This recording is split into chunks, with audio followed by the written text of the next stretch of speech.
How to move taskbar from top, left or right in Windows 11.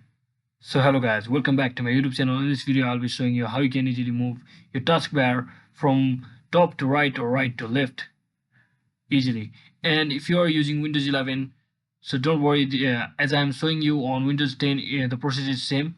So what you can do is simply head over to any of your browser and search in the following command, that is Explorer Patcher. And once you search, just click on the first site, that is the GitHub link, and once you open it, you will be redirected to this page where at the right section you will see the earliest latest release version. Simply click on it, and once you click on it, you will have to scroll all the way down until you find the setup.exe file, and just click on it again.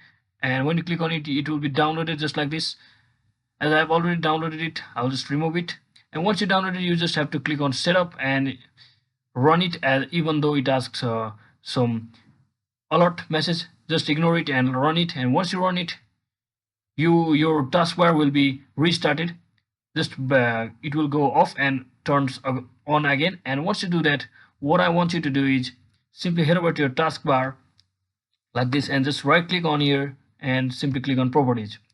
Once you click on properties, here you will see bunch of different options which you can try out. So our main primary task is changing the location of our taskbar. So as you can see, it's set on bottom by default. So let's say I want to change it to right and just restart the file explorer from over here. And as you can see, it's restarting, and there you go.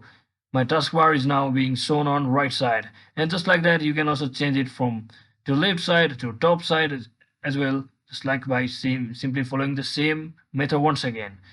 So hope this video was helpful. If it was, don't forget to like and subscribe to the channel. See you on the next one.